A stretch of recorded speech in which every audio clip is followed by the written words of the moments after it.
I'm going to do a reading today, the one from the We Agnostics, the one about faith. Yeah. And this is in outside literature. It's right out of the big book. Let me see, I'll get it. So at the bottom of page 53, the first sentence is about the paragraphs before. So if you want to read it from, let's say, page 52 on, but here I felt that this was the point. So he says that was natural, but it's on the bottom of page 53. Let's think a little more closely. I would say let's look a little more closely. Yeah. Thinking can't get close to anything. It's only about stuff. Yeah. Thinking can't bring you to anything. It's about stuff. Yeah. That's what it is. There's stuff, and then there's thoughts about stuff. The thought is not the stuff, and the stuff is not the thought. It's a thoughts about something. Yeah. So I would say, but let us think. Let us look a little more closely. Yeah. Without knowing it, and this, to me, without knowing it, is in the same category of being convinced. Yeah. It's like it's the dualistic, the other side of the coin. How we get out of this seeming hole is being convinced of certain things. How we stayed in this seeming hole was without knowing it. Yeah. Without knowing it, we stay in the hole. And then when we're being convinced of something, we come out of the hole. Yeah. Yeah. So this isn't about self-knowledge, it's knowledge of self. When you get knowledge of self, this whole thing, which opens up the barn door for all the horses to get out, is without knowing it. This is what happens. Without knowing this, tons of shit happens in us, through us, by us, seemingly.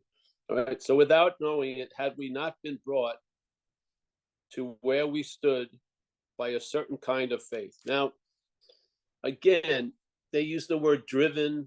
Yeah, you're driven by tons of things.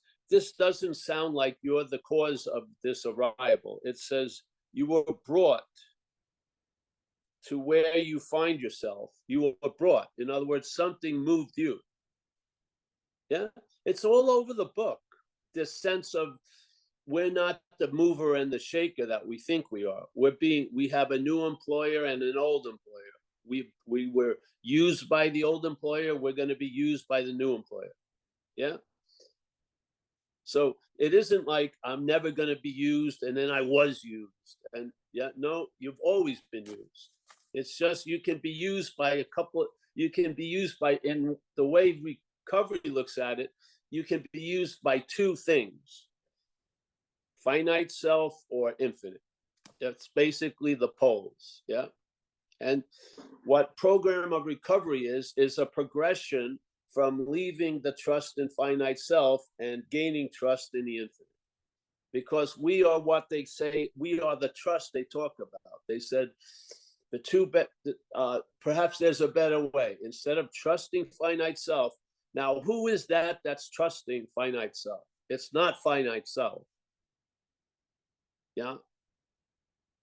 Let's say we're an anonymous guest in our own life. Yeah. Some kind of force. And that force, one of its expressions is faith or trust. So it says, perhaps there's a better way. Instead of trusting finite self, so finite self is one thing, we're going to trust the infinite. So the infinite and finite self are seen to be very, very different, but the trust is the same. Yeah. There's not like a special trust in finite self.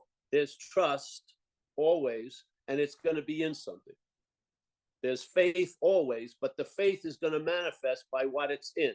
So if there's faith in the head, the thoughts, and how you can represent that diagnosis is the thoughts are yours. So there's faith that you own these thoughts. You're the doer of those thoughts. There's faith that you're the doer of what happened when you were driven, when you were out there. And therefore, in that rationality, shame and guilt is still current, even though that thing happened 40 years ago. The head is still harvesting guilt and shame out of it because you were the doer of it. Yeah. So you see, the faith is put into something, and then that something can have an effect. Yeah. So there's an infinite, but it doesn't seem to be having any effect on you. Yeah. You're getting whacked, arrested, everything. And then everyone gets an attitude about God. Yeah. But the point is, the faith in God is the trigger of God's expression in us. Yeah. In a certain way. So, all right, trusting finite self or trusting the infinite. So here he says, without knowing it, had we not been brought to where we stood by a certain kind of faith. It's sort of like some car drove you and dropped you off, and when you get dropped off, you said you walked for 5 miles. Yeah. But you didn't walk for 5 miles. You got dropped off. Yeah. It's sort of like a wind picked you up and then you were brought. Brought means you didn't bring yourself. Yeah. You were brought to this place. Yeah. And he's going to say you're brought to every place by faith. So he says, without knowing it, had we not been brought to where we stood by a certain kind of faith. And then there's a question mark, so that we can sort of sit with it. Yeah. Sit with it, like, let it linger, don't name it immediately. Just, hey, what is this smell? And then, oh, wow, it's vanilla or something. Yeah. But don't shut it off by just, oh, it's vanilla, and then not smelling anymore. Yeah. So so here he is, he's describing something that may have been going on without us knowing it. Yeah. He says, for did we not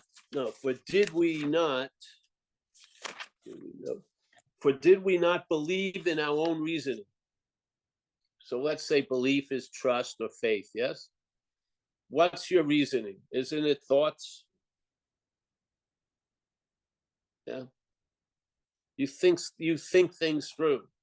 There's thinking about things. There's a logic to the thinking. Yeah. Yeah. And it's saying right here, for did we not believe in our own reasoning? So where does the problem reside? In the mind. What is the activity of the mind that we're most familiar with? The download of thoughts, yes, obviously. Yeah. You got memories, but they're static. You're not always in memories. But thoughts are streaming like all the time, like a ticker tape underneath everything. And there's faith in that. Yeah. This is what he's saying. This is the diagnosis. And that faith is what's actually killing us, really. Yeah, in a way. So he says, did we not have confidence in our ability to think? Yeah. What was that but a sort of faith? Yeah. So when I have faith in thought, and one of the ways that faith is directed to thought is calling it my thoughts. Yeah. A thought is different than my thought. It is. Now, is the thought different? No, but the thought is different when it's called my thought. My thought can ruin my day, ruin the day. Your thought can't ruin my day. The same thought, if I see it as yours, it doesn't bother me much. But if I call it mine, it can bring me to a place I don't want to be today. Yeah. And drop me off. And then I believe I did the whole thing. So what was that but a sort of faith? Yes, we had been faithful, abjectly faithful. We had a person that read a great definition about abjectly. It's really, was that Kathy from Cleveland? Kathy, do you remember that one? It's spiritless and servile. Spiritless and servile. What would bondage of self imply? Servile, yes? Spiritless. What would that imply? We're in a mental condition. Yes. The problem is of a mental nature. Yeah. Our solution in AA is spirit. So the opposite of spiritlessness would be spirit. Yes. It's incredible. It's an incredible word. So spiritless servility. Oh, that's the bondage of self. Yeah. And it's spiritless. Yes. It's not of our own making. That's the beauty of it. It's mental. Yeah. We're in a mental prison that we can walk out of. We're not the maker of the prison. Yeah. What was that but a sort of faith? Yes, we had been faithful, abjectly faithful for the God of reason. Don't you believe that can be aligned with that statement, which is you've got to quit playing God? It doesn't work. They don't throw the God a lot into like calling reason God. So God of reason is that same God of the playing God. Yeah. And we have to quit playing God. Now, I thought when I came in and read that statement, I thought that was some other huge chore I was going to have to complete. I would have to stop playing God. Thank God it wasn't about me. I'm not that which is playing God. Has been the much easier, softer way. It has. I was going to be defeated once again, trying to stop playing God because I'm not that which is playing God. Yeah. Yeah. Maybe, just maybe, if I was the one that was playing God, I could stop doing it. Yeah, maybe. But I'm not that which is playing God. So therefore, I can't stop it. What I can do is lose interest in it. Yeah. And that's what works. That's what worked with me. Yeah. Is losing interest in that which is playing God, which is similar to the God of reason. The God of reason is playing God. Yeah. Yeah. So yes, we had been faithful, abjectly faithful to the God of reason. So this is sort of like a mini first step we're admitting. Yeah. We're admitting that there was trust in the finite self, basically. A large, abjectly trustful and finite self, to the point we were spiritless and servile, which is what we're asking for the relief from. Relieve us of the bondage of self. And the AA message is a spiritual solution. So I would say the thing that counteracts spiritlessness would be spirit. Yes. We don't need more mental.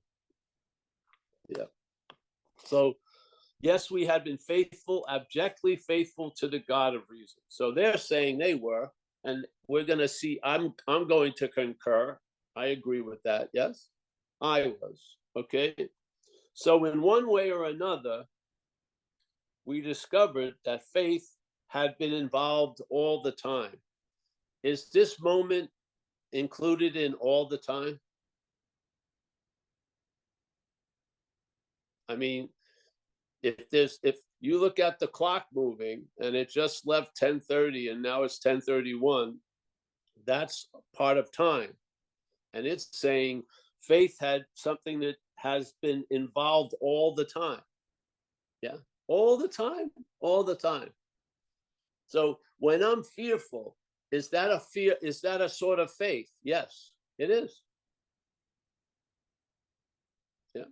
I believe in the thoughts about next week so much. I'm scared shit of next week, but I'm scared shit of next week in today. The only magician that could produce that would have to have a lot of faith behind it. Yeah, it would. So we're not lacking faith. It's just been distributed in a way that's not serving us. Really, truly. And if we can't seem to move that faith, so we ask this higher power through the auspices of this program, this is designed for living, to do just that. Please relieve us of the bondage of self. Here, take all of me, the good and the bad. Before the good and the bad, there's faith. Take all of that faith, no matter if I think it was good or bad, and let's hear. And and humbly do what I cannot do for myself. which let's put the faith that I represent towards the infinite, and let's see what happens. Yeah. So 36 years later, I've got some great news to share. Really, it works. This is the solution. It's not like there is a solution. This is the solution. Yeah. First, there is a solution, but this is the solution. Yeah. I can't produce it, but it can be produced. I can attain it, but I can experience it. Yeah. How does it help? I stop exerting power and admit I'm powerlessness. I'm powerless. Yeah. And suddenly, from that sense of powerlessness, I now have a sense of power. Yeah. And the program goes on, and it causes a migration of the faith that was in finite self, which I've told the truth as best I could about. I've done an inventory on self's manifestations. I've made amends. I've done everything. Yeah. And this has assisted for the whole flock, not just one or two part birds, but the whole flock move to the infinite. Yeah. And now in the infinite, there'll be infinite moving, because more and more will be revealed, because the infinite doesn't have a certain quality and stop. It doesn't have a weight. And when you get to that weight, it just fucking, that's it. You get 20 pounds of recovery. That's all you get. No, it goes on infinitely. Yes. So that it always goes on. So you're always under the influence of this infinite power. Yeah. And so the progress is the perfection, literally. To me, the progress is the expression of perfection. So the expression of the infinite perfection is seen as progress in this dreaming. So here I am, and here you are, and we're in the act of progressing without doing much. Yeah. Because just like we were brought by this other thing without knowing it, we are now being brought or driven by something else, and we have the great joy of knowing it. Yeah. You can know that you're being moved by spirit. It doesn't have to hide itself, because it's not fucking stealthy and got a different agenda. Yeah. Being driven by self, it has to hide itself. Yeah. It has to convince you you're it. The higher power will let you be whatever you fucking are. Yeah. But in a beautiful way. Wow. I like that little thing. Little phone. It's God calling. Yes. Yes. Stay on the line forever. Yes. It just goes, it goes, it goes. So I love this reading, because I never heard it emphasized in all the years I was going in big book studies. We would read through this, and then it would be on page 54 and go on and on. Yeah. And I just don't understand why can't we see this? He's saying, it's explaining everything whatever has blown us or brought us to wherever we find ourselves and will find ourselves, is rooted in faith. The faith that we represent. Yeah. Faith, our faith we represent can be our own demise, or it could be our liberation. It's based on what it's given to. Yeah. If it's given to self, any life run in it is hardly going to be a success. If it's given to the infinite, man, the joy of revelation and surprise and shit like that, it keeps you on your toes, because once you think you know it, it fucking throws you a beautiful curve. Yeah. Yeah. So yeah, I want to emphasize this, because it wasn't emphasized, and mostly whatever we're trying to emphasize, I humbly didn't see it being emphasized in my community. And yeah, let's throw some shit in there. Yeah, make it available and see if people find some value in it. And maybe if enough of us find value in it, it will produce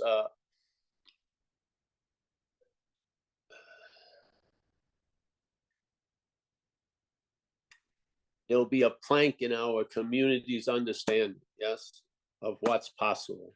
And at least getting a sense that the exact nature of the wrong is foreign to us. Yeah. We don't have to do millions of mea culpas because of what we did while having a flu. Yeah. Well, this is just a much longer fucking version. And it's time, I think, to cut that umbilical cord to the past.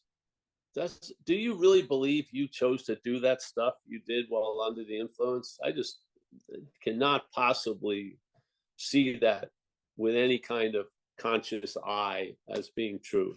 Yeah. And in the book, it's sprinkled all over, driven, brought to. Does that mean? And then the beautiful thing, that sense, because I think many of us pick up on it quite easy in recovery.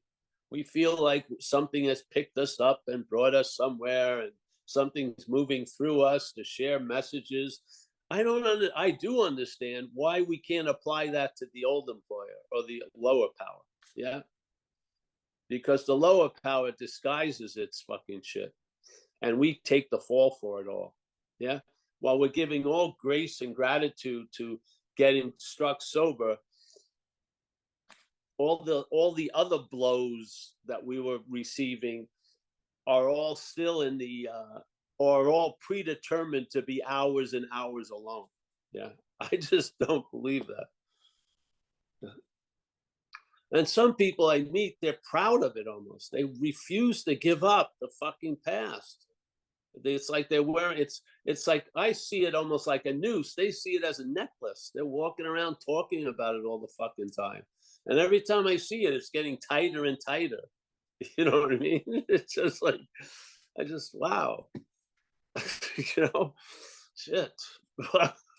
Why do I want to be proud about my own demise? I don't get I don't want, you know. Wow. So faith, what is it? We're not talking about a faith. A faith is a formula of something. It's not faith. Faith is before a faith. Yeah. And if you feel like you don't have any faith, that's faith in that. Yeah. Faith is, as it says here, so in one way or another, we discovered that faith had been involved all the time. Yeah. Does this fall under the category of all the time? Yes. Does your past fall under the category of all the time? Yes. Does your future imaginings of the future time, is that all the time? Yes. Yeah. So maybe look at your shoes or look at yourself and see where the faith lies. Yeah.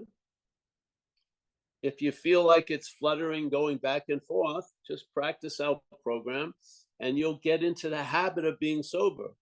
So the back and forth will be less back and forth. Yeah. And more,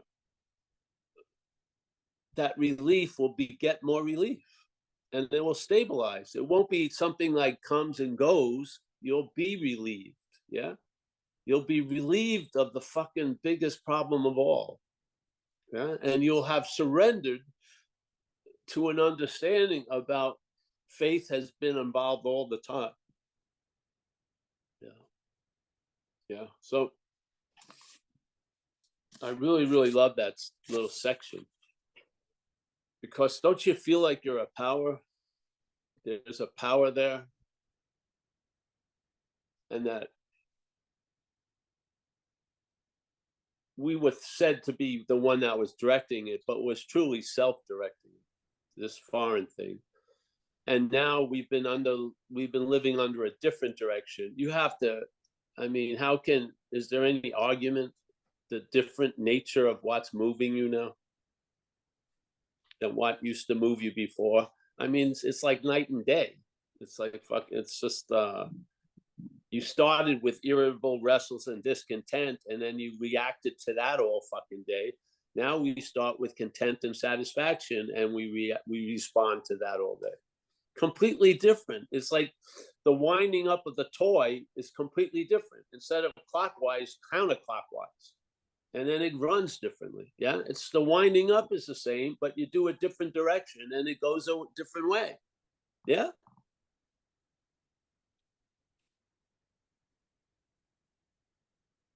Don't you feel it? It's like almost having that thing in your back, and I could tell it was going clockwise. No, no, no. Counterclockwise, yes. Clockwise, no. Counterclockwise, yes. You can almost tell the direction of the wind by the feeling of the wind. Yeah. Fuck. Yeah. All right. Thank you.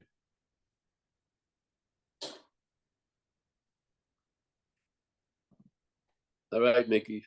I turn over the reins, or whoever it is, Michael. Oh no, it's Kerry. I keep forgetting Kerry. There you go. Hey, I got you finally. I went from Mickey. That's good company. Mickey, Michael, and then Kerry. Yeah. All right. Can you tell me how much these are? I don't know what's on sale. I don't know what's $6.99, $9.99. The Zen Bit Slap $7.90. $20 and the books for 15.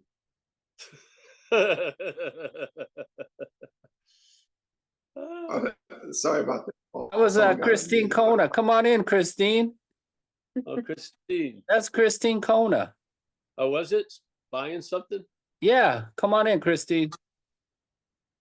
Hey, Carrie, was I not on speaker? Oh yeah, you're good. What do you got? I got nothing today, man. I don't know anything. That's probably the best place to be. Yeah, there you go. Oh, that was good. All right, I got nothing either. So, take it away, Mike M.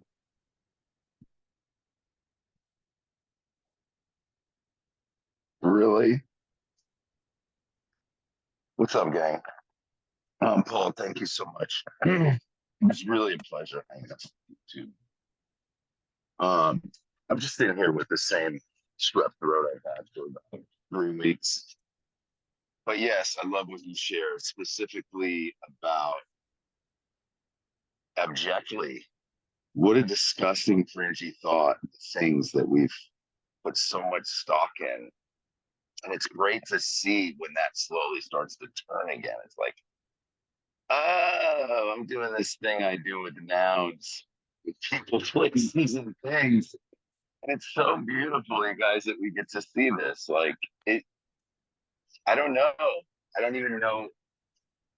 Without even knowing, I don't even know how this occurred, except I can tell you I thought there was a formula, doing the steps, going to meetings, sponsoring people. And I guess that's part of it. But I did that for years in and out of it. And something else started clicking. I think it was just coming here, just paying attention to what wasn't working anymore, instead of trying to use what I thought was working to get out of, like you guys say, to get out of something that I'm not even. Yes, I'll be right there in 1 second. Anyways, I'm gonna go see about this strep throat. Paul, I had a great time with you, buddy. That was fun hanging out with you up there. And thanks for calling me, Terry. I appreciate it. You guys have a great day. Oh, you're welcome, bro.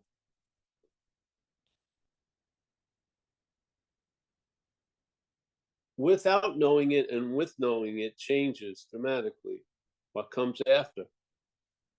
Yeah. How is it that in our specific, let's say, stream, the addict or the alcoholic is the last one to know?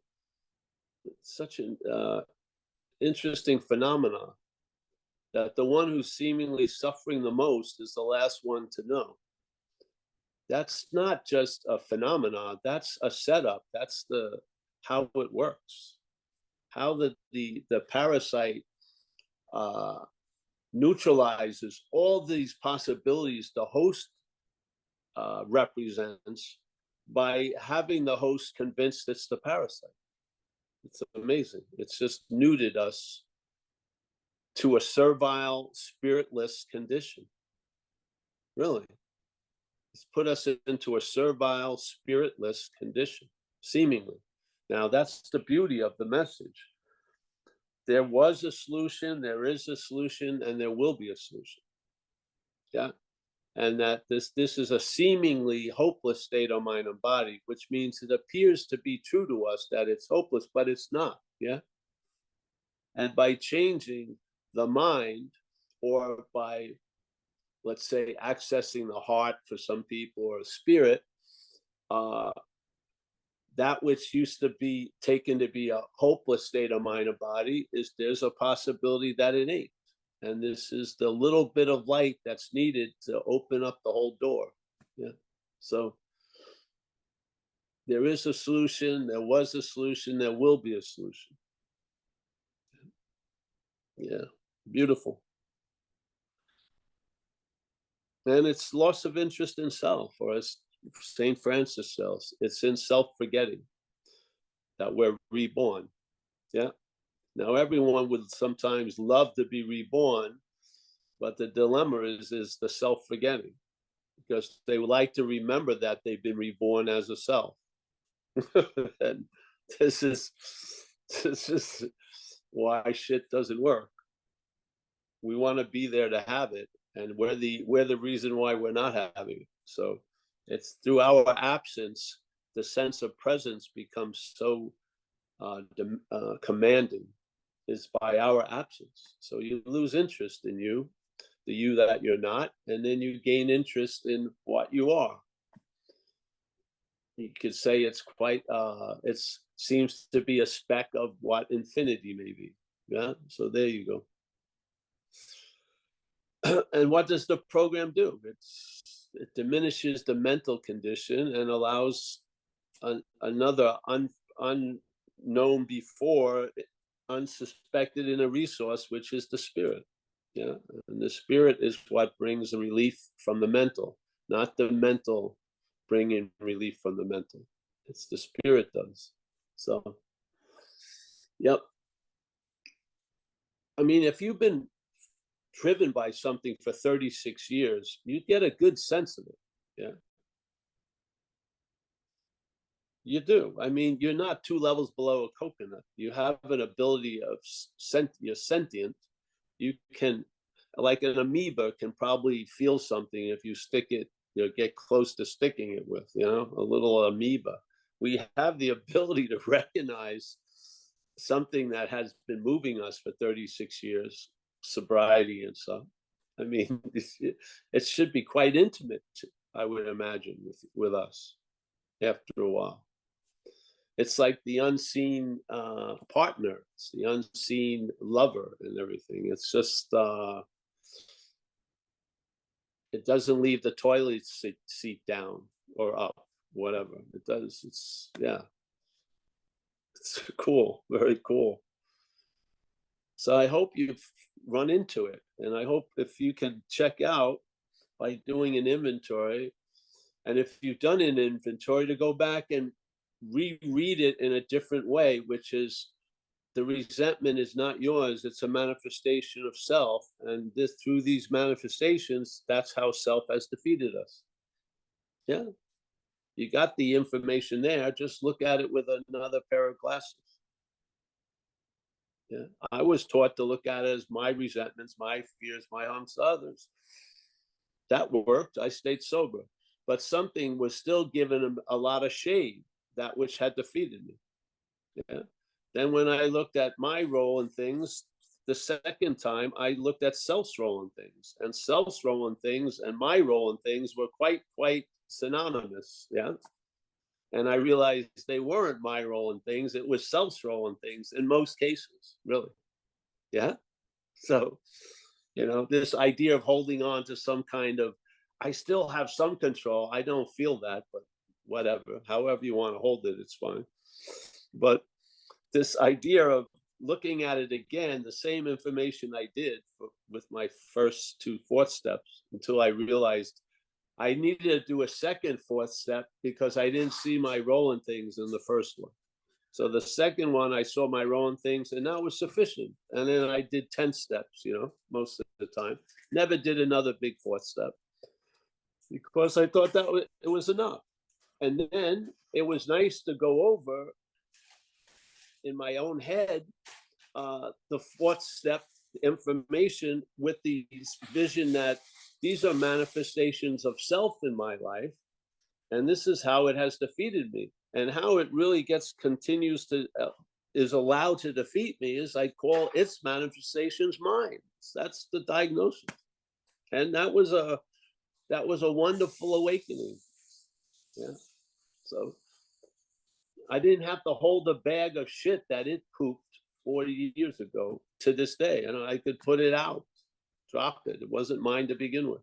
So I don't know about you, but I feel like space can have a lot of closets in it, and a lot of them are closed and have a lot of dead space. I'd like to have something open those doors and let that space fill up my day.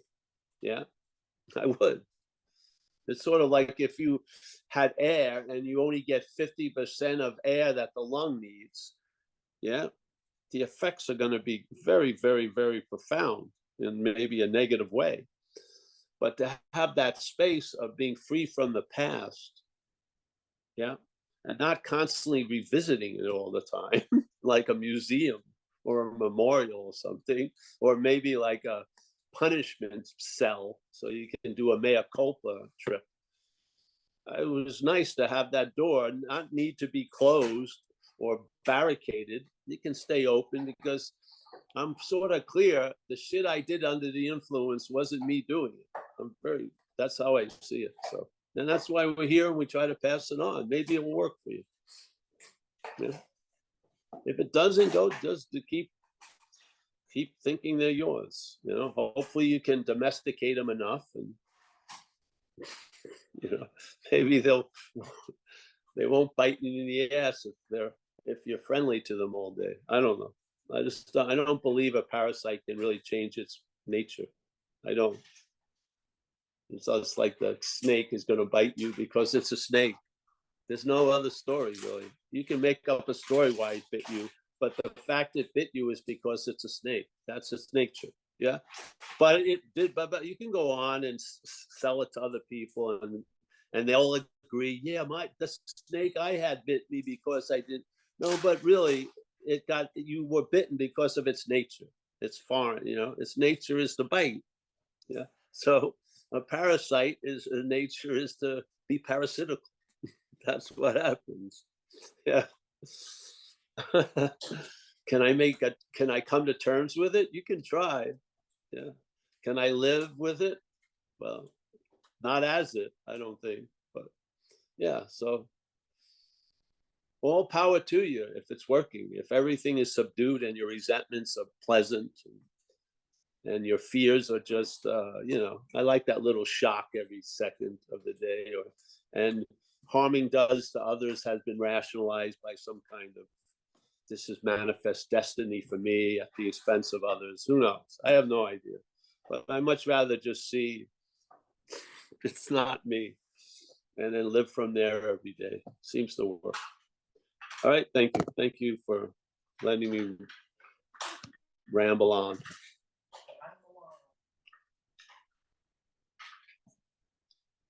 Yes, anyone? No, Paul, we have no hands up at the moment. If anybody has a question or come on in. Share anything, yes. A share, yeah. A share about seeing what you thought was your role as something else's role. That must have been an interesting day. No? Do you know what happened? Something that went on. The head likes to worship at a lot of mental temples. It does. And these certain things that you thought you were the doer of have become gilded and fucking clear coated and shit like that. And there's a weird way of a worshiping of it. Yeah. And it's a weird aspect of the civility, which is ideation. Yeah. This ideation that you are the doer of no matter what has ever happened.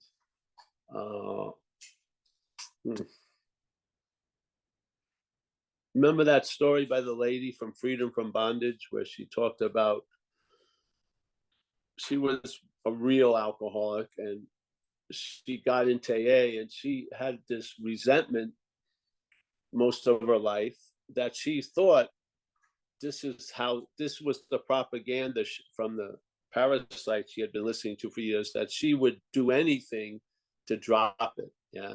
She would love to get rid of it. Then she gets sober, and then that statement of without knowing it got changed, and she started knowing stuff, and she realized, first of all, she realized this resentment was like the golden cow. That her head was milking it all day and using it for excuses and blaming her mother for her failed relationships and never getting married. I mean, it had a lot of fucking value in the story of herself, yeah.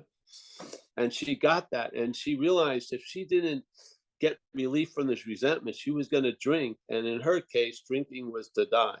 And so she was, and then she was in that dental office or whatever, and she saw that magazine, and there was some clergyman saying, if you have a resentment that you can't seem to get rid of. And so she read that article and she followed the suggestion, which is in the book, in the story. And I followed that suggestion many times in the beginning, yeah, of AA, which was to pray for the person or thing, even if you didn't mean it, and to pray for them to have more, everything you would want and more, or whatever like that, and then use it sort of like a salve if you had a rash, yeah. Usually if you have a rash, you have to put the salve on more than once a day, maybe a few days, yeah? And then the rash disappears. Well, the same thing, apply it, and after a while, that she got relief from carrying around that fucking, like, idol necklace that she was worshiping, the head was worshiping in a weird way, at her expense. And I ran into situations where there were resentments that my head was loving to have. It was just milking them like unbelievably. And I was drinking that fucking curdled milk and it was fucking, didn't taste good. And I did exactly what that lady suggested and I got the relief. Some of them took 2 or 3 weeks, but then after 2 or 3 weeks, every time that person and their partner, their names came up, I felt fine about them. Yeah. There was no ill will. It was beautiful. Yeah. So these ideas of resentments are incredibly valuable to self. Yeah. They keep you bound to the past. Yeah. They have value to it. So it may talk a big game that it would be willing to give all this shit up. It ain't willing to give it up. Yeah. So we have, self can't get out of self. And first of all, a lot of times it doesn't want to get out of self. Yeah. So hopefully you have to see that this idea of self is not you. Yeah. Yeah, because this living a life trying to get relief as self is fucking slavery, as it says, spiritless servility. Yeah, spiritless servility. Wow. So, all right. If there's no questions, we'll close up soon. Paul, Yeah. Paul, Barbara would like to ask her. Well, sure. Come on in, Barbara. Okay, can you unmute Barbara?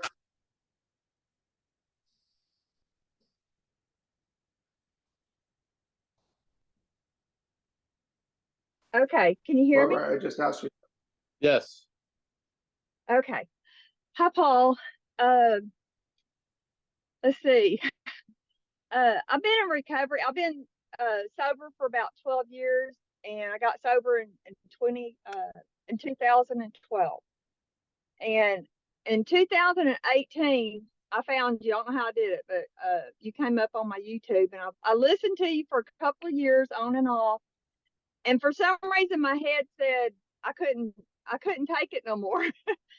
So I quit listening to you, and then I just picked you up a little over a year ago. I listened to a lot of your YouTube videos, and I hear when you talk about the 4-step. I remember when I did my 4-step, and I sat down with the lady, had no clue what was going to happen, and I walked away from there, and you talk about there's a book called A New Pair of Glasses. And I walked away from there and I felt like everything had changed. And but over a period of time, I feel like I can't I feel like I can't get out of I'm so what was the word I'm looking for? I'm so caught up in the bondage of self, and I can't get out. And I listen to you all the time, and I actually have these moments where I'm like, oh, and then it's like it disappears again. But I called this lady the other day. I was going to see if she could go over another 4-step with me, but I couldn't get a hold of her. But I just don't know what's going on, because I just feel I've lost interest in the drink. I've lost interest in lots of things, but I just feel like I'm so caught up in self, and I can't. But what about doing some formal service, like going to a soup kitchen or something and volunteer? Don't have to make a long commitment, just for a day, and then recognize how you feel about how you feel when you're out of something by doing the service. Because right now, I think what's telling you how you feel is not your best advisor, so to speak. Yes. So if the service will take you far enough out of that radius that you can get a clearer view of what's going on. Active service, yeah. And I remember all the people here where I live, they would do things like on Thanksgiving, deliver food that people that were shut-ins. 100% always worked, every fucking time. All their concerns were forgotten, and they felt the joy of giving. Yeah, and there's a whole lot more to feel when you're out of self, and a lot of it you can get a pretty good view of self. So when you're saying what you say, my suggestion is always service, do service, because you're trying to get a clear view from up the ass of self. It's not going to work. You need to you use service like a divine proctologist. It will pull your interest and attention out of self, and then you can get a good look at it. Yeah. Yeah. And then someone else will benefit from it. You'll pass someone a sandwich or some warm soup or fucking whatever, and you'll get caught up in what's going on, and you'll lose interest in what your head is going on about. Yeah. Yeah. So service is the key. It's funny. You say that I had a service commitment one day a week at a meeting, and showed up early, got things ready, and I was just so. I used to think I was full of fear, but now I think it was just I had so much anxiety, and I did it for a while, and I did feel good, but it's like the anxiety, I just couldn't, Well, it's my head. and here again, honey, if you can feel and almost see the anxiety, turn it over to something greater than yourself, sort of like right now, or use the format of step 6 and 7, and let that other power use the anxiety in a different way. Yeah, it's energy, and you're seeing it as anxiety. Something else will see it as something else. Why not give it to it? Why not? This is one of our main movements in recovery, is step 6 and 7. Recognizing something which you just clearly defined as anxiety, bringing that anxiety. I'm entirely ready for this anxiety to be reconfigured, and I humbly ask that power to do it, and then go out and do some service. There you go. Yeah. When, see, there's the impact of the program and then there's your impact. Yeah. Now, sometimes in the context of the program, you're just getting your impact. You're not getting the impact of the program. Yeah. So this is why I suggest service. Take the action and then do step 6 and 7 and bring it, this ball of anxiety that seems to be there, bring it to something that can lift it, that you can't lift it. Yeah. Yeah. Yeah. I think that's the Thanks, clearest Paul. suggestion I can give you at the moment. Yeah. Remember, when, if there's nothing right or wrong of being up the ass yourself, it's good to know that, because then instead of going into a philosophical thing, you get to the basics of taking your feet to a service thing. Yeah. And then just, it works. It just works. You know what I mean? The thing may crawl back up the ass yourself, but you will be pulled out of the ass yourself. It will. It's a pretty fucking functional, skillful means, especially in the world of recovering from alcoholism and drug addiction and shit. Service is the key. So yeah. And then come back and tell how it was. You already, the head begrudgingly admit it was working before when you were doing the service at the meeting, and then try to close the book on it by saying, but, yeah, but it was working. Yeah. So that just, yeah. I mean, I don't question, is the shower going to give me water this time? I get under the shower, I get wet. Yeah. Service is that fucking reliable, I feel. It is. Yeah. You just do something for some other people or somewhere, and you'll be pulled out of that orbit that's just going around itself. Yeah. Like checking in on the condition it thinks its condition is in. It just goes, it's insane. At that point, philosophy is not helpful. What's helpful is service, I feel. So thank you.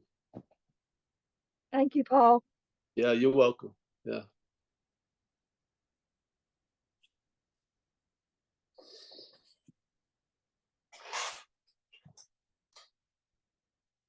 Yeah, like here, I could be sitting here enjoying this philosophy, but here sharing stuff, it puts it to work. It puts it to use. Yeah. Why would you want to have something if it's not shared? It doesn't work to me. You have it by giving it away. So whatever clarity may come through you isn't yours. It's meant to be offered. Yeah. And it doesn't matter if it's taken or not. It's the expression of gratitude is offering. You're not like a salesman and then your success is based on how many vacuum cleaners you sold. No, it's not that kind of event. It's like, hey, I've seen something. I'm in a community that one of our dilemmas is without knowing shit. A lot of shit happens. Let's share about it, and so bring about some clarity, or at least some light to the subject, and see what light will do with that light. Yeah. Yeah. I have great faith in it. I do. I have great faith in all of us. Yeah.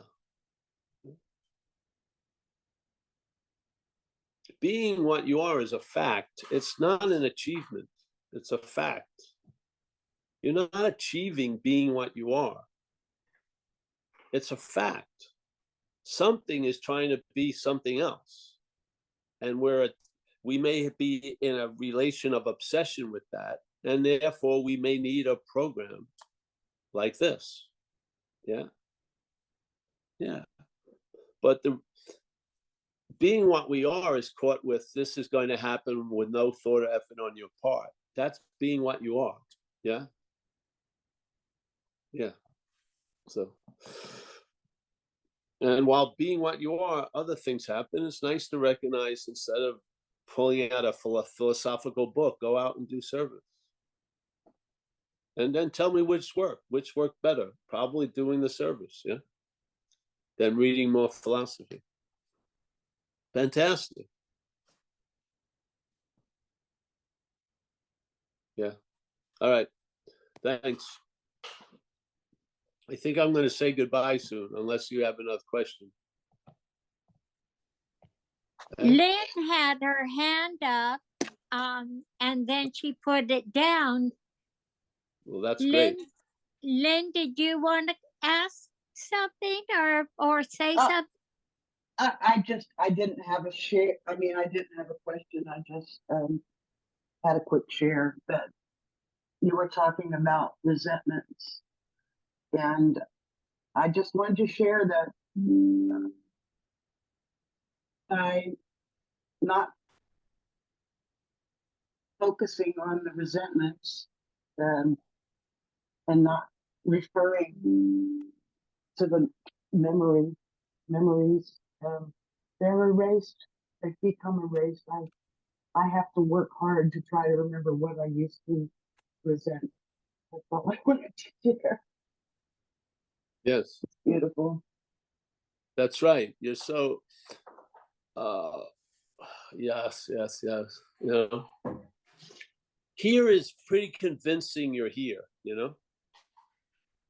Wherever here is for you right now, without a lot of resistance, is pretty convincing of being here. Yeah. Yeah. I mean, it's not a wild, like, imagination to be here. You just, where are you? And there you are. Yeah. Yeah. I don't. And I'm not fighting it. I'm not fighting it anymore. Yeah. So you forget a lot of shit that the head loves to remember and hold on to. Yeah. Yeah. Because you're not, you know, you're like a boat that cut off the ropes to the other boat. You didn't cut the ropes, but the ropes have been cut. And now the other boat and your boat go in different directions. Unfortunately, you're still hearing the old radio of the old boat.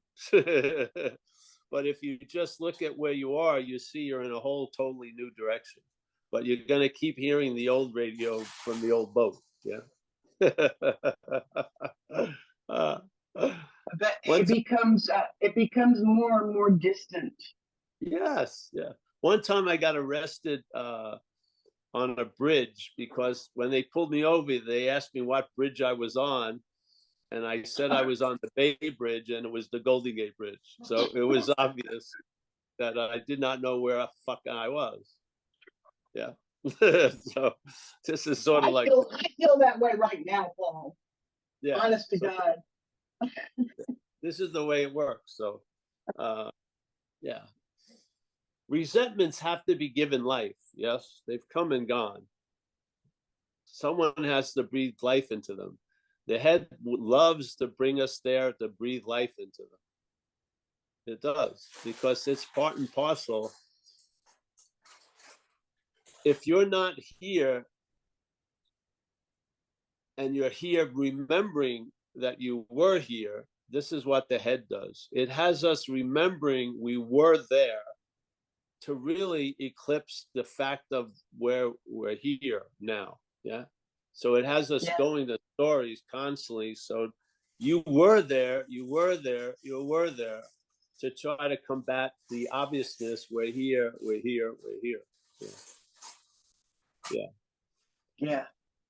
Yeah. It's not difficult.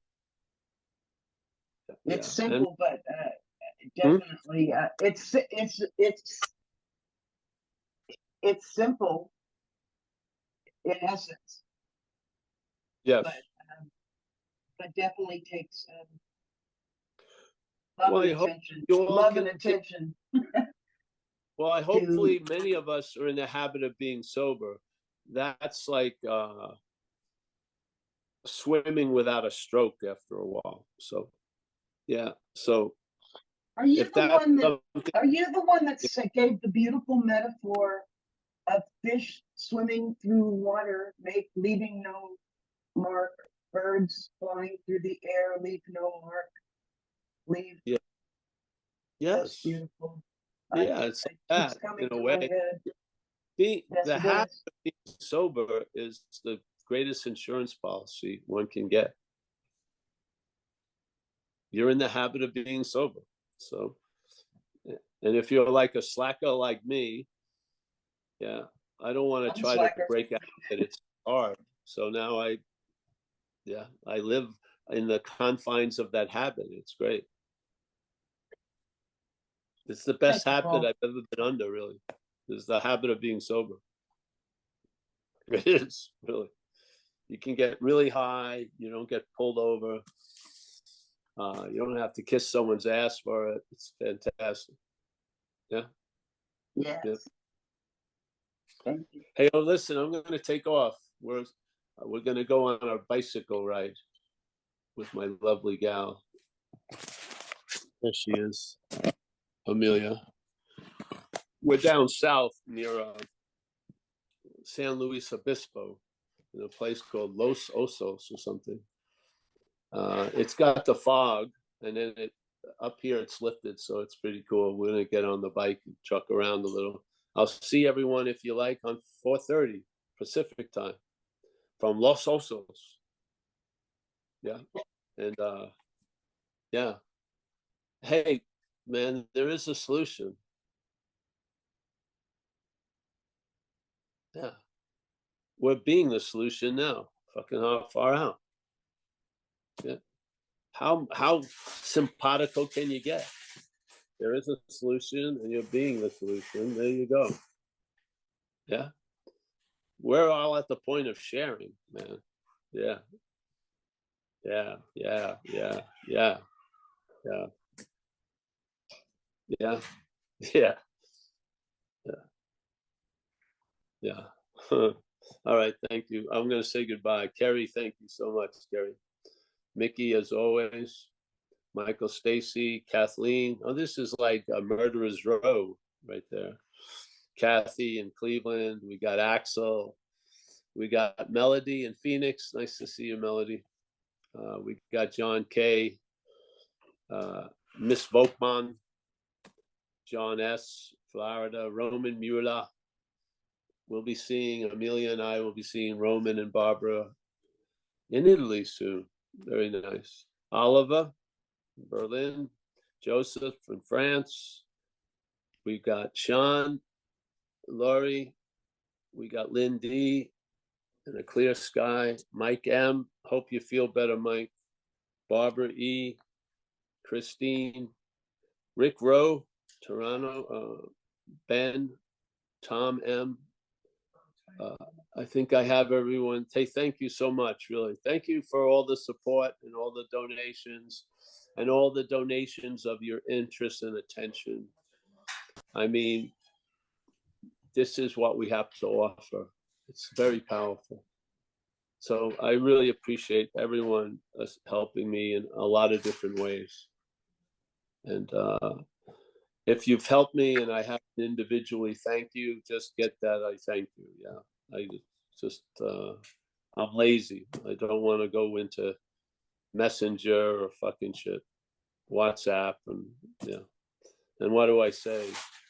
I feel a gratitude all the time, on some level, almost like a what would be called like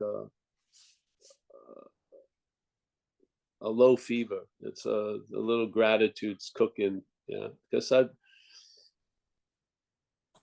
the memory I have of what it was like is more of like a feeling